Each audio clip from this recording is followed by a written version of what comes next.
বিসমিল্লাহির রহমানির রহিম। আসসালামু আলাইকুম। আমার সকল ফেসবুক বন্ধু এবং আমার যারা আত্মীয় স্বজন উপজেলা পর্যায়ের ইউনিয়ন ওয়ার্ড পর্যায়ে, আমি কাশিরা 7 নম্বর ওয়ার্ডের যত ভোটারগণ আছেন সকলকে জানাই আন্তরিক শুভেচ্ছা অভিনন্দন। আসসালামু আলাইকুম রহমতুল্লাহি ওয়া বারাকাতুহু। আমি গত কয়েকদিন আগে বলেছিলাম যে আমি ফেসবুক লাইভে আসবো। আলোচ্য বিষয় হলো গোবিনাথপুর ইউনিয়ন পরিষদ এবং চেয়ারম্যান। খুব বেশি কথা বলবো না, এটা না আসলেই হতো না, আসাটা খুবই জরুরি পড়ে গেছে। এলাকা প্রতিবেশী মানুষের সকলের জানা দরকার যে আমাদের ইউনিয়ন পরিষদ এবং চেয়ারম্যানের বিষয়টা অনেকেই জানেন না, তো জানা দরকার। আমি গত কিছুদিন আগে দিঘিরপাড় রাস্তার একটা কাজ নিয়ে ঝামেলা হয়। দিঘিরপাড় রাস্তার ইটসলিংয়ের কাজ ইউনিয়ন পরিষদে কিছু বরাদ্দ আসে। আমাদের গোবিনাথপুর ইউনিয়নের আক্কেলপুর থানা, গোবিনাথপুর ইউনিয়ন 3 নম্বর গোবিনাথপুর ইউনিয়নের চেয়ারম্যান আলহাজ হাবিবুর রহমান সাহেব, উনি আমাদের অভিভাবক। আমরা 12 জন ইউপি সদস্য, একজন চেয়ারম্যান, আমরা ওনার আন্ডারে কাজ করি। কিন্তু ইদানিং কিছু সময় ওনার ভাষা গত অনেক বিগ একটা প্রবলেম, ভাষাগত প্রবলেম। আমাদের যারা সদস্য আছি তাদেরকে খুব অপমানজনক করে কথা বলেন।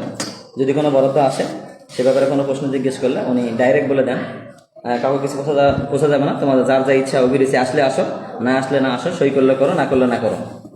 এই কথাগুলো কাকে কতগুলো কষ্ট দেয় আমি জানি না, কিন্তু আমাকে এই কথাগুলো খুব কষ্ট দেয়। কারণ উনি যেই জনগণের ভোটে চেয়ারম্যান হয়েছেন, আমরা সেই ভোটেই নির্বাচিত মেম্বার হয়েছি। আমরা যেই ভোটে ইউপি সদস্য নির্বাচিত হয়েছি, ওই ভোটে একজন দেশের প্রধানমন্ত্রী নির্বাচিত হয়। যাকে আমি আসল কথায় আসি, কথা দীর্ঘায়িত করবো না। দিঘিরপাড় একটা কাজের ইনস্টলিং কাজ এবং মেরামত, এই কাজটা চেয়ারম্যান নিজেই করতেছেন এবং কাজ শুরু করে দিয়েছেন অলরেডি। কাজের মান খুব খারাপ হচ্ছিল। দিঘিরপাড় থেকে কয়েকজন লোক আমাকে ফোন দিয়েছিল, বারবার ফোন দিচ্ছিল, কয়েকজন মহিলা ফোন দিয়েছিল। তখন আমি ওখানে সরজমিনে গিয়ে দেখি কাজের মান সত্যিই খুব খারাপ। আমি ভিডিও করলাম, কিছু ছবি নিলাম, নেওয়ার পরে মিস্ত্রি কন্ট্রাক্টর সাহেবকে বললাম যে সাইদুল সাহেব, আপনি এগুলো সব ভাঙ্গা এটা তো হ্যাঁ, তখন সাইদুল সাহেব ছিল না, একটু পরে আসছেন। এক জায়গায় কয়েকটা জায়গায় শুধু ভাঙ্গা আদলি, মানে খুবই খারাপ কাজ, শুধু ওইগুলি ব্যবহার করছে। তো স্থানীয় লোকজন খুব ক্ষিপ্ত, আমাকে জিজ্ঞেস করছিল গ্রামবাসী কত টাকা বরাদ্দ, এই রাব্বির বাড়ি পর্যন্ত এই পর্যন্ত কাজ হবে, 2000 ইট এক গাড়ি বালুর কি কাজ হবে না আর কাজ হবে। তো আমি যেহেতু জানি না এই কাজের বরাদ্দ কয় টাকা, তাদের কথার উত্তর দিতে পারছিলাম না। আমি বললাম আমি জানি না, সরি। তাৎক্ষণিক আমি প্যানেল চেয়ারম্যান বাবু মেম্বারকে জানাই বিষয়টা। বাবু মেম্বারকে বললাম এই রাস্তার বরাদ্দ কত, সে বলে আমি জানি না। আমার মহিদুর বরাদ্দ কত, আমার মহিদুরের বরাদ্দ আমি জানি না, চেয়ারম্যান সাহেব কোনো বরাদ্দ ফাইল আমাকে দেখাই নেই। তো গ্রামবাসীকে কোনো সান্ত্বনা দেয়, যদি এই রাস্তার বরাদ্দ 50,000 টাকা হয়, তাহলে চেয়ারম্যান তো এই ভাঙ্গাচোরা ইট দিয়েই কাজ করতে হবে, বেশি কাজ করতে পারবে না। তো আমি আক্কেলপুর পিআই অফিসে গেলাম, গিয়ে ফাইল বের করে দেখি আমার রাস্তার বরাদ্দ 3 লক্ষ টাকা। তো আমি ওখান থেকে চলে আসলাম, দিঘিরপাড় আসে দেখি ভাঙ্গা ওটা ওইরকম আছে। তো 3 লক্ষ টাকা বরাদ্দ। এখানে বাবু মেম্বার শেয়ার করছেন যে কাজ হবে রাব্বির বাড়ির এই ভাঙ্গা পায়খানা পর্যন্ত। 3 লক্ষ টাকা যদি বরাদ্দ হয় ভাঙ্গা বাড়ি পর্যন্ত, কাজের নতুন ইটা দিয়েও করে, তাও মনে টাকাটা শেষ হবে না।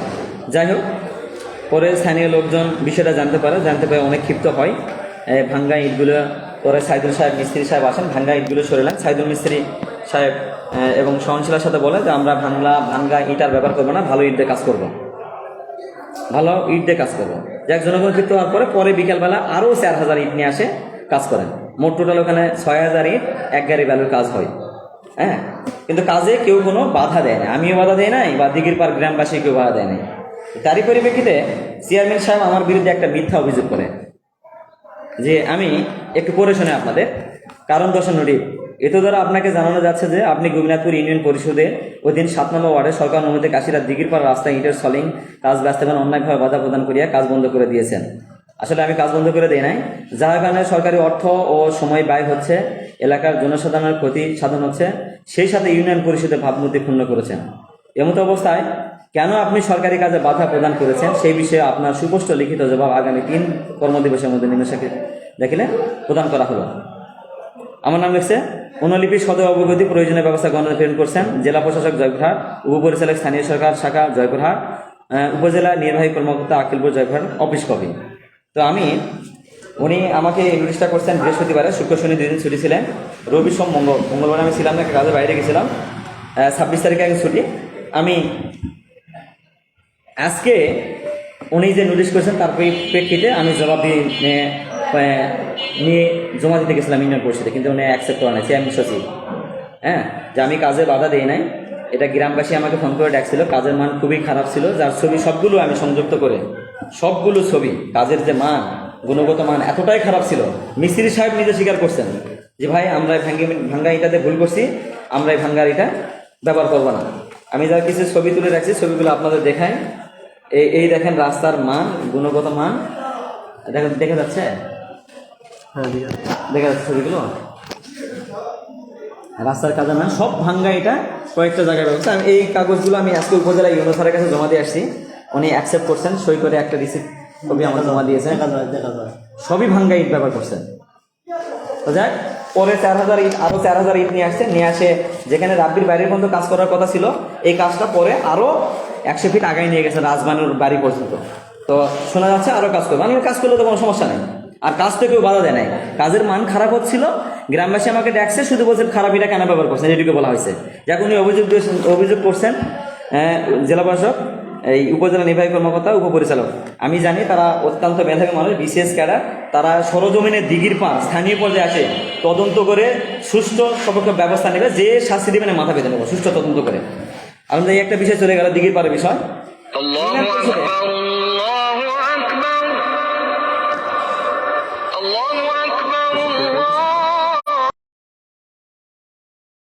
মানে ফোনে আসছিল, ফোনে একটু ডিস্টার্ব হয়ে গেল। আমাদের ইউনিয়ন পরিষদে মাতৃভাতা কার্ড নিয়ে দু একটি কথা না বলে না, এই কার্ড, মাতৃভাতার কার্ড, এটা গরিব দুঃখী অসহায় মানুষদের জন্য, যারা গর্ভবতী মা বোনদের সরকার এটা দিয়েছেন। কিন্তু এই মাতৃভাতার কার্ডটা আমাদের ইউনিয়ন পরিষদে 8-10 হাজার টাকায় বিক্রি করা হয়, যেটার সাথে সরাসরি চেয়ারম্যান মহোদয় জড়িত, যার কয়েকটি প্রমাণ আমার কাছে আছে। উনি নগদ 10,000 টাকা কয়েকজনের কাছে নিয়েছেন কাট করে দেওয়ার জন্য, কাট করে দিতে পারে নাই, টাকাও ফেরত দেয় নাই। এই ভুক্তভোগী কয়েক দফায় তার কাছে গিয়েছে, আমি সঙ্গে গিয়েছিলাম। উনি বলে কার্ড হয়ে গেছে, কিন্তু বিকাশ নাম্বারটা অন্য কারো ঢুকে গেছে, কিন্তু তা আবেদন কপিতে তার বিকাশ নাম্বার, কিন্তু ভাতা হওয়ার পরে অন্য কারো বিকাশ নাম্বার কিভাবে ঢুকে যায়, এটা আমার প্রশ্ন থেকে যায়। এটা কত বড় দুর্নীতি। আর একটা বিষয় হচ্ছে, এই যে 3টা ভাতা, এক মাতৃভাতা, একটা হলো হালিমা, আর একটা হলো জাকরুমা খাতুন, দেখা যাচ্ছে কিনা দেখেন, আর একটা হলো সুইটি বেগম। 3টা ভাতা, এটা মাতৃভাতার কার্ড তারা পেয়েছেন। এই কার্ডগুলো ভাতা করতে তারাও অসৎ অবলম্বন করছেন, কারণ অসৎ পথ অবলম্বন করা ছাড়া তাদের কাছে উপায় ছিল না, কারণ টাকা ছাড়া কার্ড ইউনিয়ন পরিষদ থেকে পাওয়া যায় না। তো যাক, আমার কাছ থেকে নাই, আমার কাছ থেকে আমি যে 5টা কার্ড দিয়েছি, 5টা কার্ডের 5 পয়সাও লাগে নাই। এই 3 বছরে 5টা না 6টা মাতৃভাতার কার্ড পেয়েছি, 5-6 জনক দিয়েছে, আমি 100% প্রমাণ করতে আমার 6 পয়সাও লাগে নাই। কিন্তু এই কার্ডগুলো যার কাছ থেকে নিয়েছে সেটার নাম আমি বলতেছি। এই যে চেয়ারম্যান ভাই কার্ডগুলো দিয়েছেন, কার্ড হয়েছে, ভাতা হয়ে গেছে, তাদের 6 মাস ভাতা পাচ্ছিল। 6 মাস ভাতা পাওয়ার পরে আমাদের গুগনাথপুর ইউনিয়ন পরিষদ থেকে, এই যে দেখেন, 6 মাস ভাতা সে তার অ্যাকাউন্টে পাচ্ছিল, ভাতাভোগী অ্যাকাউন্টে ভাতা পাওয়ার পরে 6 মাস পরে তার অ্যাকাউন্ট নাম্বার চেঞ্জ করে অন্য একটা অ্যাকাউন্ট নাম্বারে সে টাকা গুগনাথপুর ইউনিয়ন পরিষদ থেকে তুলে খাচ্ছে। সেম ইনার সাথে করছে, জাকরুমা খাতুনের সাথে ইনিও পাচ্ছিল 6-7 মাস পাওয়ার পরে ইনার অ্যাকাউন্ট নাম্বারটাও চেঞ্জ করে একই কাজ করছেন, ভাতা তার নিজস্ব অ্যাকাউন্টে তুলে খাচ্ছেন। এই সেম আর একটা কাজ, এই সেম আর একটা, এই অ্যাকাউন্ট নাম্বারও ভাতা, এই যে 6-7 মাস ইনি পাচ্ছেন, পাওয়ার পরে এই অ্যাকাউন্ট নাম্বার চেঞ্জ করে তারা তাদের নিজস্ব নামে ভাতা তুলে খাচ্ছেন। এই যে 3টা মহিলা সর্বপ্রথম আমার কাছে আসছিল যে আমাদের ভাতার টাকা পাচ্ছি না। 6 মাস আসার পরে মাতৃভাতার টাকা আসা বন্ধ, 805 টাকা করে মাতৃভাতা প্রতি মাসে পায়। 36 মাস পাবে ভাতাটা, 36 মাস, 3 বছর। এই 36 মাসে গড় প্রায় 28,980 টাকা পাবেন একজন ভাতাভোগী মাতৃভাতা। কিন্তু এই ভাতা করতেই 8-9 হাজার টাকা ফার্স্ট টাইমে তাদের ব্যয় হয়ে গেছে, যে কারণে ব্যয় হয়ে গেছে। ওনারা এসে বললো ভাতা আমরা ভাতা পাচ্ছি না। তখন চেয়ারম্যানের কাছে যাই বলা হলো, চেয়ারম্যান ভাই বলে আমরা এটা জানি না। পরে আমি সঙ্গে করে নিয়ে উপজেলা মহিলা বিষয়ে গিয়ে ব্যাংক স্টেটমেন্ট তুলে দেখি অন্য একটা অ্যাকাউন্ট নাম্বারে এই অ্যাকাউন্টগুলো চলে যাচ্ছে। তো দেখলাম 1-2-3 জনকে পেলাম, চেয়ারম্যানের কাছে গেলাম, চেয়ারম্যানের কাছে গিয়ে কোনো সদুত্তর পাই না। এটা কি করছে? মুকুল করছে। আচ্ছা, মুকুল কিভাবে করে আমার একটা প্রশ্ন আসে না।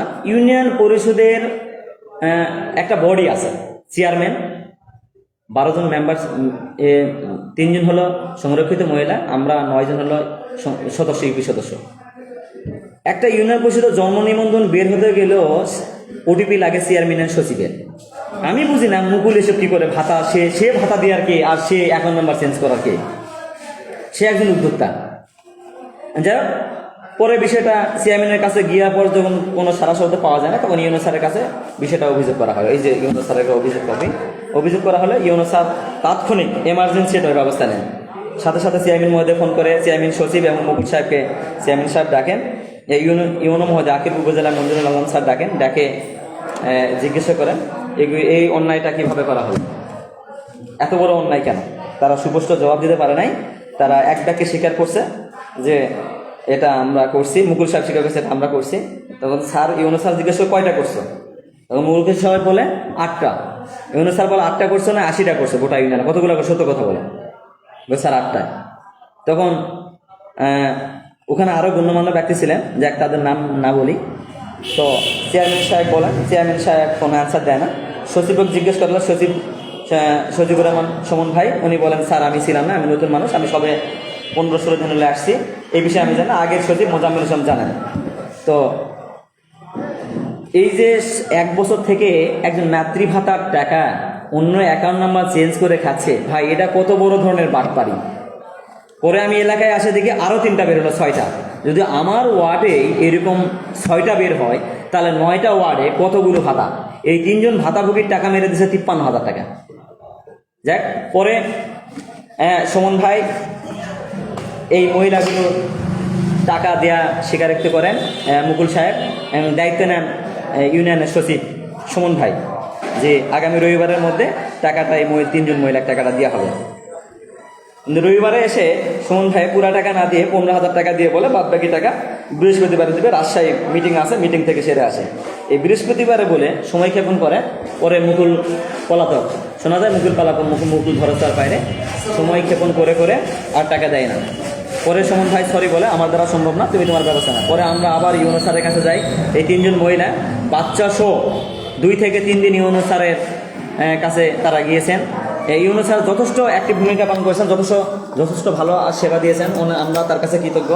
আমাদের উপজেলা আমরা গর্বিত যে এরকম একজন সৎ, মানে সাহসী একজন আমরা ইউনো মহোদয় পেয়েছেন, যে আমরা কোনো অভিযোগ নিয়ে গেলে সাথে সাথে সেটা অ্যাকশন হয়, সাথে সাথে তার আমরা অ্যাক্টিভ আউটপুট পাই আমরা। তো পরে ইউনো স্যার চেয়ারম্যান সাহেব বলেন, আপনি দায়িত্ব নিয়ে টাকাটা দিয়ে দেন। আজও এই 3 জন ভাতাভোগী, তাদের যে বাটপাড়াতে মেরে দিয়েছে টাকা, এই টাকাটা আজও এই 3 জন ভাতাভোগী টাকা পায় না। যাক, ইনশাল্লাহ ঈদের পরে এই ভাতাভোগীর ব্যবস্থা হবে। 3 জন মহিলাকে সান্ত্বনা দিয়ে রাখছে, ঈদের পরে ব্যবস্থা হবে। এই মাতৃভাতা গেল। আর কয়েকজনের টাকা নিছে 10,000 টাকা করে। আমি বলবো, আপনার যে টাকা নিছেন, আগামী এই ঈদের আগে টাকাগুলা যে ভাতাভোগীর কাছে ভাতা দেওয়ার নাম করে টাকা নিছেন, ঈদের আগে যদি না পৌঁছে, ঈদের পরে এর বিরুদ্ধে কঠিন ব্যবস্থা নেওয়া হবে ইনশাল্লাহ, এবং কাশিরাবাসীর পক্ষ থেকে ব্যবস্থা নেওয়া হবে। আমি একটা কথা বলি, এই ওয়ার্ডের মেম্বার, আমি এই ওয়ার্ডে নির্বাচনে দাঁড়ানোর আগে শুভেচ্ছা মারছিলাম রাস্তাঘাটে, পথে প্রান্তরে, যে সেবা করার সুযোগ দেন। আমার ওয়ার্ডের একজন চোর হোক, বাটপার হোক, যেই হোক, সাধারণ নাগরিক, যে কোনো মানুষ, একটা শিশু হলেও আমার কাছে অভিযোগ নিয়ে আসলে সেটা আমি আমলে নেই, সেটার বিরুদ্ধে সেটার পক্ষে আমি ব্যবস্থা নেওয়ার চেষ্টা করি। সো যারা এই মাতৃভাতার টাকা নিয়েছেন 10,000, 8,000, 7,000, ঈদের আগে ভাতা তো হয় নাই, অনেকদিন থেকে ঘুরতেছে, টাকাটা ফেরত দিয়ে দিবেন। যদি ফেরত না দেন, ঈদের পরে আমি এটার বিরুদ্ধে ব্যবস্থা নিব। দ্বিতীয় আরেকটা বিষয় হচ্ছে এতিম মাদ্রাসার নামে অর্থ আত্মসাৎ। ইউনিয়ন পরিষদে 8 টন 10 টন চাউল আসে। 10 টন চাউলের মধ্যে প্রত্যেকটা কি আছে, গরিব মানুষের দিবেন, এতিম মাদ্রাসায় দান করা হবে। তা আমি বললাম মিটিংয়ের মধ্যে আমার মাদ্রাসায় দিতে হবে না, ক্যাশিরা কোনো, চেয়ারম্যান বলে ক্যাশিরা কোনো মাদ্রাসা নেই। না, আমার চন্দনদিঘি মাদ্রাসা আছে, আমার ওয়ার্ডের 70% বাচ্চা এই মাদ্রাসা পড়ালেখা করে। হয়তো আমার ওয়ার্ডের মাদ্রাসা বানা, এখানে বরাদ্দ দিতে হবে। চেয়ারম্যান এক ব্যাখ্যা অস্বীকার করে না, আমরা চন্দনদিঘি বরাদ্দ দিই, তাহলে তালুকদার পাড়ে একটা মাদ্রাসা আছে, এখানে বরাদ্দ দেন, ছোটো ছোটো বাচ্চা ছেলে এখানে পড়াশোনা করে। তখন উনি আমার কথাটা মেনে নেয়, বরাদ্দ দেন। তোরে জরুরি লিজের মাধ্যমে মাদ্রাসার সভাপতি, সেক্রেটারি যারা সদস্য, তাদের সিগনেচার কাগজপত্র সব জরুরি মাধ্যমে নিয়ে নেয়। আমি সিলসই করি। বরাদ্দ 500 বিল আসার পরে জরুল হুজুরকে 4,000 টাকা ধরে যায় চেয়ারম্যান। আমি চেয়ারম্যানকে যাই বলি 4,000 টাকা কেন? তারপর 4,000 টাকা দিল না দিল। পরে আমি আবারও সেই ইউনিয়ন স্যারের শরণাপন্ন হয় যে স্যার এই ইউনিয়ন মাদ্রাসায় বরাদ্দ হয়েছে 1 টন চাল, সে কীভাবে 4,000 টাকা দেয়? ইউনিয়ন 10 টন চাল আসছে, 4,000 টাকা কী করে দেয়? ইউনিয়ন স্যার তাৎক্ষণিক ব্যবস্থা নিয়েছেন। পরে বাইজিদ মেম্বার ডেকে বলে যে ভাই এরকম চেয়ারম্যানের সাথে করো না, চেয়ারম্যান কী দিচ্ছে আমি নিয়ে দিচ্ছি, তুমি একটা নাও। পরে 1 টন চাল যদি বরাদ্দও দেয়, কত বরাদ্দ সেটাও দেখাই নেই। 10 টনের মধ্যে 7টা মাদ্রাসায় দিয়েছেন, তার মধ্যে আমার একটা মাদ্রাসা, অনলি 4,000 টাকা দিচ্ছেন উনি। যা করে বাইজিদ ভাই বিষয়টা নিয়ে বসে বলে যে দেখো ভাই যা আবার হয়ে গেছে, তোমাকে 4,000 টাকা না 10,000 টাকা দিচ্ছে, তুমি মাদ্রাসায় দেন। মাদ্রাসার হুজুর আমার সাথে ছিল, জরুরি হুজুর। আমি বললাম মাদ্রাসার 1 টন কত টাকা বরাদ্দ, যা বরাদ্দ তাই দিতে হবে, এটিম বাচ্চা মাদ্রাসার হোক, এখানে কোনো দুর্নীতি আমি মেনে নেব না। এরপরে বাইজিদ ভাই অনেক রিকোয়েস্ট করে 10,000 টাকা আমার ইমাম সাহেবের জরুরি হাতে দেয়। আমি পরে মাদ্রাসা কমিটির সভাপতি হাতে টাকাটা আমি তুলে দিই। এই যে ভাই মাদ্রাসা এতিমখানার টাকা, এই জায়গার যারা টাকা হাত দেবে, সে যেই মেম্বার ছিল তাদের তো ধ্বংস অনিবার্য। আমার মাথায় আসে না ভাই এই টাকায় আমরা কেন হাত দিব?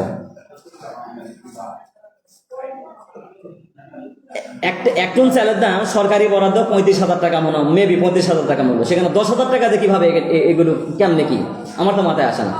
আসলে এই বিষয়গুলো আমি ছাড় দেই না বা দিতেও চাই না। আবার বয়স্ক বিধবা এই কার্ডগুলো 2-3 হাজার টাকা আমার ইউনিয়নের পরিষদে বিক্রি হয় এবং এগুলো হয়ে গেছে, যার অনেক দিয়ে একটা প্রমাণ আছে। এখন এই গ্রাম আদালত এবং ওয়ারিশান সনদ সম্পর্কে দিয়ে একটা কথা বললে নয়। কিছুদিন আগে রিসেন্টলি আমাদের উপজেলা পরিষদে গ্রাম আদালত সম্পর্কে একটা প্রশিক্ষণ হয় 5টা ইউনিয়নের মেম্বার চেয়ারম্যানদের নিয়ে। সেখানে ফৌজদারি দেওয়ানি মামলার অভিযোগ করতে গেলে ফৌজদারি মামলার 20 টাকা অভিযোগ, দেওয়ানি মামলার অভিযোগ 10 টাকা, কিন্তু আমার ইউনিয়ন পরিষদে 300 টাকা কেন নেওয়া হয় এই প্রশ্ন করলে আমি সদুত্তর পাই না। ওখানে মিটিং করে কতটুকু ফলপ্রসূ, মিটিং করার পরে আমার ওয়ার্ডের 2 জন মানুষ, গরিব মানুষ, নিজের বিধবা মানুষকে আমি নিয়ে গেছি অভিযোগ করার জন্য, গ্রাম আদালতে ন্যায্য বিচার পাওয়ার জন্য। অভিযোগ করে লেখার পরে সে বলছে 300 টাকা দাও। আমি সচিবকে বললাম কেন 300 টাকা ভাই, আমরা তো গ্রাম আদালতে ট্রেনিং শেষ করে আসলাম উপজেলা থেকে, ফৌজদারি মামলা 20 টাকা, দেওয়ানি মামলা 10 টাকা। তো এর সঠিক অ্যান্সার সচিব মহোদয় দিতে পারে নাই। আর একটা ওয়ারিশান সনদ নিয়ে একটা বিষয় না বললে না, অন্যান্য ইউনিয়নে দেখছি রসিদ ছাড়া কোনো টাকা নেওয়া হয় না, রসিদ। কিন্তু আমার ইউনিয়নে কোনো বিবিধ রসিদ দেওয়া হয় না। আমি জানি না আমাদের গোবিনাথপুর ইউনিয়ন পরিষদটা সেবামূলক প্রতিষ্ঠান না একটা বিজনেস প্রতিষ্ঠান, আমার প্রশ্ন জাগে। একটা জামালপুর ইউনিয়নে এই ব্যাপারে আমি চেয়ারম্যান মহোদয়ের সাথে কথা বলছি। জামালপুর ইউনিয়নের চেয়ারম্যান একটা ওয়ারিশ সনদ 50 টাকা দিলে আপনি কেন 200 টাকা নেবেন? তার অ্যান্সার আমাকে আমার ইচ্ছা আমি জানি না। চেয়ারম্যানের বক্তব্য বলো আমার ইচ্ছা, আমারও বেরোছি, রসিদ দেন, কারণ আমি রসিদ দিব না। এখানে আবেদন করতে লাগতেছে 100 টাকা, আবার ওয়ারিশান সনদ নিতে লাগতেছে 200 টাকা, টোটাল 300 টাকা, কোনো রসিদ ছাড়া। জন্ম নিবন্ধনের ক্ষেত্রে অনেক গাফিলতি দেখা যায়। একটা জন্ম মৃত্যু নিবন্ধনে একটা বাচ্চা বা জন্ম নিবন্ধন, এই মাতৃভাতার আর একটা বিষয়, মাতৃভাতার আবেদন করতে সরকারি ফিস 45 টাকা, কিন্তু এতদিন ধরে এই মাতৃভাতার আবেদন করতে 300 টাকা নিয়েছে মুকুল। চেয়ারম্যান সেদিকে কেন দৃষ্টি নজর দেয় না? সরকারি ফিস তো 45 টাকা, 300 টাকা কেন নেওয়া হলো এতদিন? এই জন্ম মৃত্যু নিবন্ধন করতে, এখন জন্ম নিবন্ধন করবা গেলে মরা মানুষের মৃত নিবন্ধন করতে গেলে মরা মানুষের জন্ম নিবন্ধন করতে হয়। এটা আসলে নিয়ম, যেটা করতে হবে। কিন্তু জন্ম মৃত্যু নিবন্ধন করতে 50 টাকা ফিস, সেখানে নেওয়া 100 টাকা, কারো কাছে 200 টাকা। আমি জানি একটা বিজনেস প্রতিষ্ঠান, যারা নিবে একটাই নিবে, আবেদন করতে 100 টাকা নিচ্ছেও করে, নিচে আসে আবার জন্ম নিবন্ধন করতে 50 টাকা দেওয়া 100 টাকা নিয়ে আছে। এই আমি জানি না, আমরা যে জনগণের দ্বারে দ্বারে যাই আমাদের সেবা করার সুযোগ দেন, আমরা কি জনগণের সেবা করার জন্য ভোট নিয়েছি না জনগণকে পাঁচ দেওয়ার জন্য? প্রশ্ন আসে না। আর একটা কথা বলি, ইউনিয়ন পরিষদে গত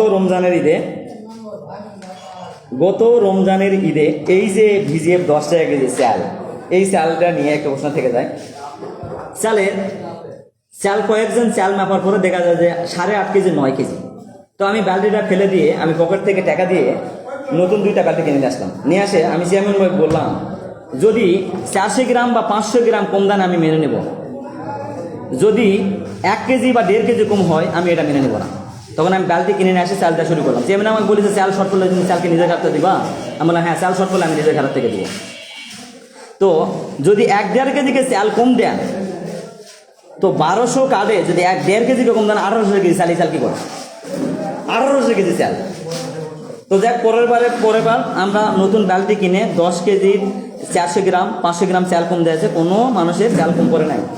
আবার চাল দেওয়ার আগে বাইজিৎ মেম্বার আরও 2-3 জন মেম্বার বললো যে চালের বস্তা শর্ট। গত বছর আমরা রেগুলেটর দেখবো, চালের বস্তা সমুদয় বুঝে পাওয়ার পর চাল দেবো, বাইজিৎ ভাইয়ের কথা।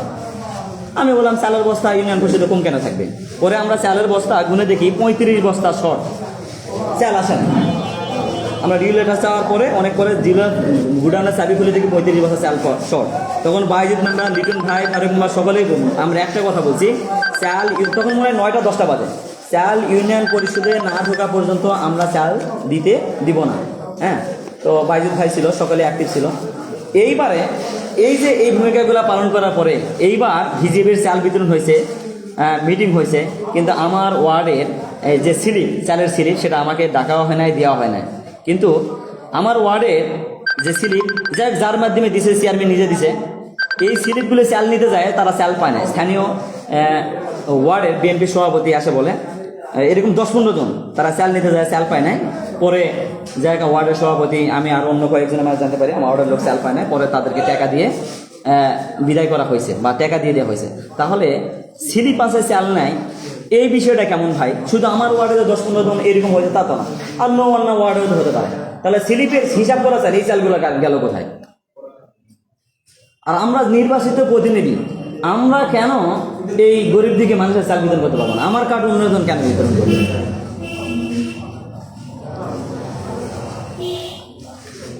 এখানে অনেক সাংবাদিক, আমার ফেসবুক ভাইরা, অনেক সাংবাদিক ভাইরা আছেন। আমি এই ইউনিয়ন পরিষদে অনেক অসৎ কাজ হয়, যার প্রতিবাদ করাটাই হয়তো আমার ভুল।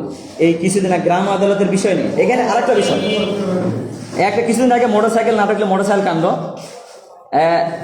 উপপরিচালক মহিউদ্দিন জাহাঙ্গীর স্যার কাছে অভিযোগ করা হয়েছে। মহিউদ্দিন স্যার ডাকছিলেন, ওখানে গেছিলাম। তখন উনি বলে যে আপনি চেয়ারম্যানের সাথে নিয়ে বিষয়টি নিশ্চিত করবেন। চেয়ারম্যান মহোদয়কে আমি সাথে ফোন দিলাম, আপনার মোটরসাইকেল বিষয়ে আপনাকে নিষ্পত্তি করার জন্য বলছেন, আপনার সঙ্গে করে নিই। চেয়ারম্যান আমাকে বললেন আমি লিখিত অভিযোগ ছাড়া দরবার করি না। সরাসরি আমাকে বলে আমি তোর মতো ফাটা গেছো না, আমি লিখিত অভিযোগ ছাড়া কোনো দরবার সালিশ করবো না।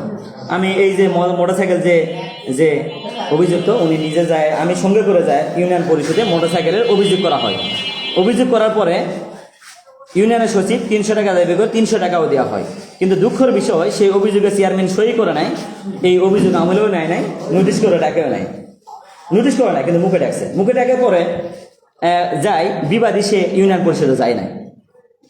পরে সচিবকে জিজ্ঞেস করা হলো আপনি কি নোটিশ করছেন? সচিব বলে সেলিম একটু সমস্যা আছে, তোমার অভিযোগে এখন আমলে নেওয়া হয় নাই, চেয়ারম্যান সাহেব সই করে নাই। আচ্ছা, তাহলে আমার প্রশ্ন হলো, সে অভিযোগ ছাড়া বসবে না? অভিযোগ করলাম, অভিযোগের টাকাও 300 নিল, তাহলে নোটিশ ছাড়া কেন ডাকলো উনি? আর অভিযোগে সই কেন করলেন না? আরে ভাই, দুর্নীতি করবেন একটু ঢাকা ঢুকা করবেন, তাই বলে এইগুলো খুইলা মেলা দুর্নীতি করবেন?